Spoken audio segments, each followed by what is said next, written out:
ધારીના પ્રેમપરા વિસ્તારમાં સરકારી જગ્યામાં સામાજિક માથાભારે ઇસમ દ્વારા બાંધકામ આશરે 1 લાખનું કરેલ હતું, જેનું વહીવટીતંત્ર દ્વારા તોડી પાડવામાં આવ્યું છે.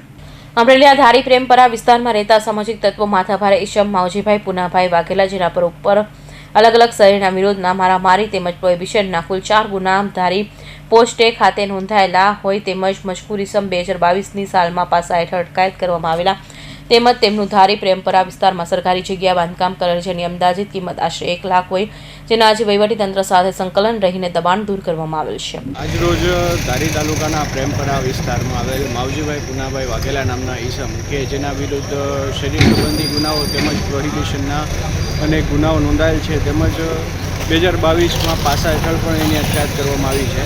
તેના દ્વારા સરકારી જમીન પર દબાણ કરી અને રહેવામાં આવતા હતા, એના વિરુદ્ધમાં અમે કાર્યવાહી કરી અને આજરોજ એ દબાણ દૂર કરવામાં આવેલ છે.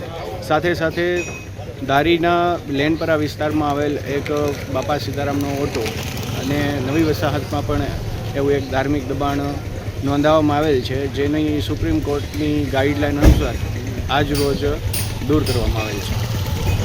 અશોક મળવર, અમરેલી.